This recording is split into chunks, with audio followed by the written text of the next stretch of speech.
Hi, this is Pooja and welcome to Food Without Borders.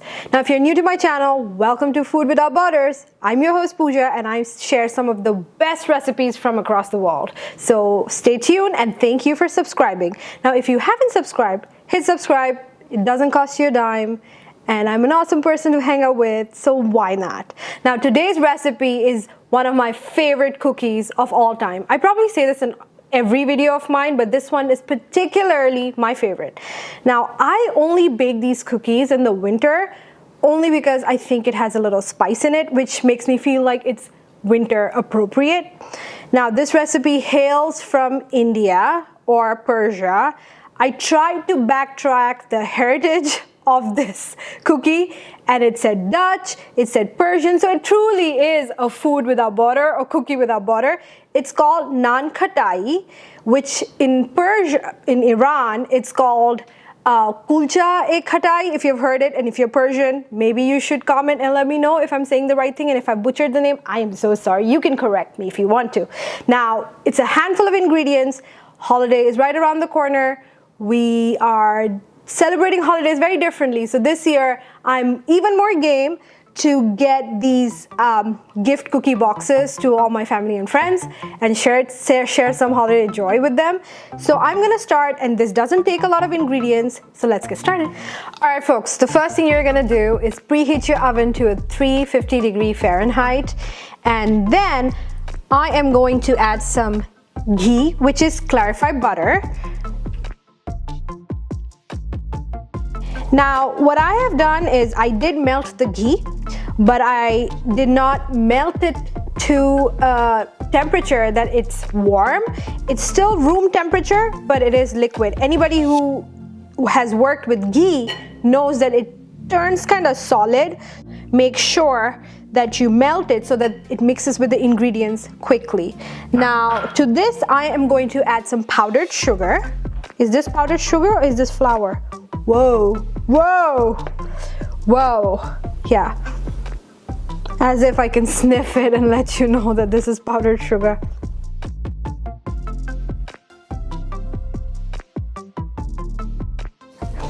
And we are going to mix this until the powdered sugar dissolves and mixes well with the ghee and creates a opaque mixture or yellow opaque mixture like an egg yolk mixed with sugar. Now, I am using powdered sugar only because it is easier to mix powdered sugar compared to the turbinado sugar, because that would take longer and that would just make this process a little more longer. If you want to do that, go for it.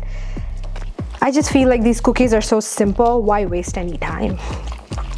And if you have all these ingredients, you can whip this up so quickly. And I'm showing you a small batch of these cookies, so you can just make it whenever you want to, just for yourself.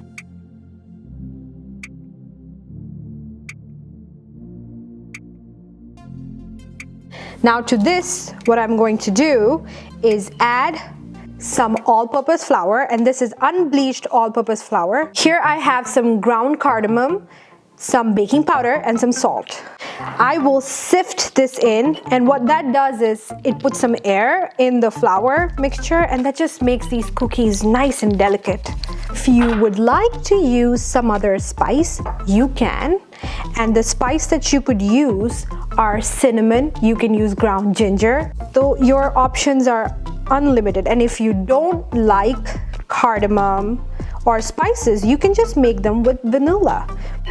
I'm also going to add a splash of vanilla because for me, baking without vanilla is Pooja without, I don't know. What is it that I can live without? Pooja without her iPhone.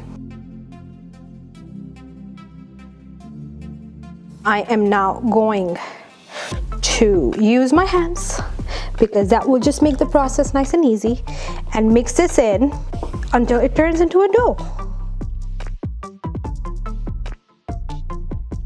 And folks, you don't have to use a lot of muscle to mix this. This mixture comes together beautifully. Okay, this is done.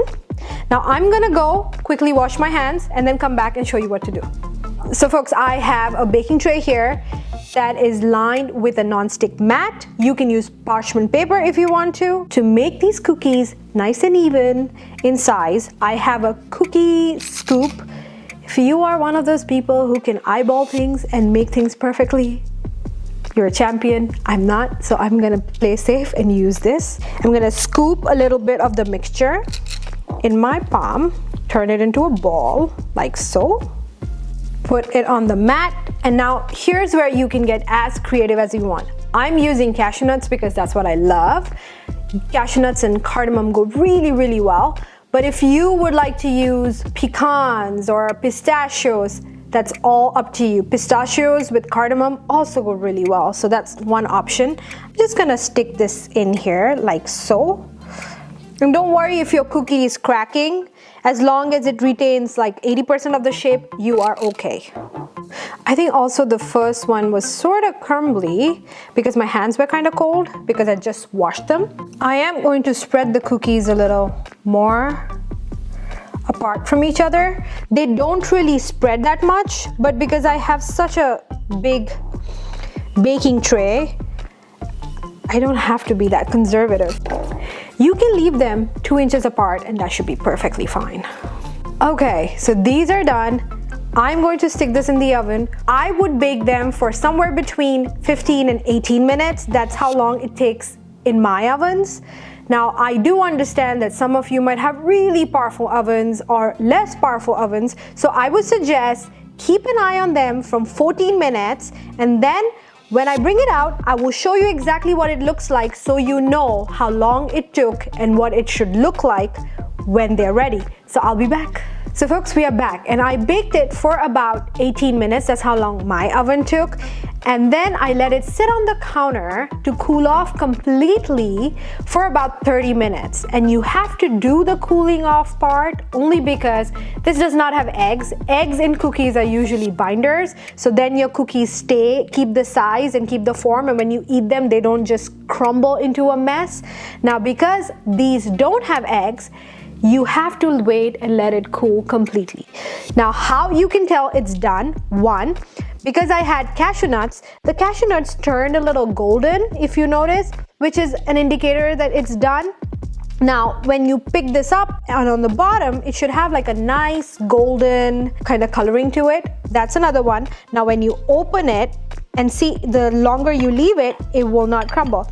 It should look completely cooked on the inside. Now, let's do the tasting.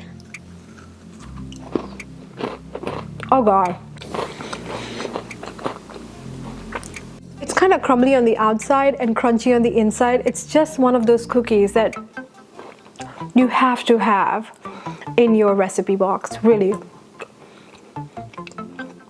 So wonderful with a cup of coffee or tea. Oh, this is like a giant cookie hug from me to you. So give this recipe a try. Let me know what you think. I will leave a written version of the recipe in the description box, which will be my blog, a link to my blog.